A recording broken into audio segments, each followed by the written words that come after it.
Matukio ya siku ya Jumatano ambapo wanahabari 6 walidhulumiwa na maafisa wa polisi Nakuru na kujeruhiwa yameibua ghadhabu kwa mara nyingine kuhusu hujuma kwa uhuru wa wanahabari. Licha ya semi za serikali kutetea uhuru wa wanahabari, yaonekana bado mwendo wa wanahabari kudhulumiwa wakitekeleza majukumu yao unaendelea, namna anavyoarifu mwanahabari Bramwell Bwire. Jumatano jioni jijini Nakuru, wakati wa rabsha za kukamatwa kwa aliyekuwa katibu mkuu wa chama cha UDA Cleophas Malala, waandishi wa habari waliokuwa kazini katika shule ya upili ya wasichana ya Kirobon huko Rongai, ambapo wanafunzi wa shule ya upili ya wasichana ya Butere walikuwa wakijiandaa kuonyesha mchezo wao wa kuigiza wa Echoes of War, walijipata taabani. Wakiwa wamejihami na rungu na vitoza machozi, maafisa wa polisi waliwaandama kwa ukali waandishi wa habari ambao hati yao pekee ilikuwa kuripoti kwa kutumia kamera, madaftari na kalamu zao. 6 kati yao wakiwemo wanahabari 2 kutoka runinga ya KTN, 3 kutoka runinga ya Citizen na 1 wa runinga ya Inoro wakiwachwa wakiuguza majeraha.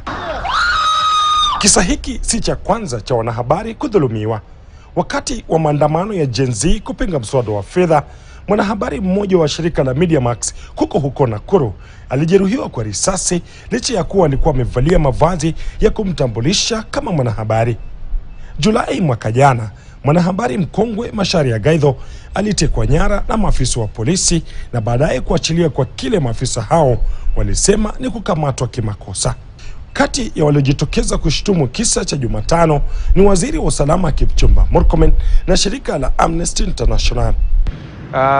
Sio halali na sio nia yetu kama idara ya usalama kwa njia yoyote kuumiza mwanahabari yoyote, na kama katika kudhibiti mambo ya crowds ama mambo ya security, askari yoyote ameweza kuumiza mwanahabari yoyote, kwanza ningependa kumwambia mwanahabari yoyote ambaye ameumizwa kwamba tunasema pole. Licha ya lalama zote na ripoti zilizowasilishwa kwa vyombo vya usalama na wanahabari, bado hamna afisa wa polisi aliyewahi kuwajibishwa kutokana na vitendo hivyo vinavyokiuka katiba.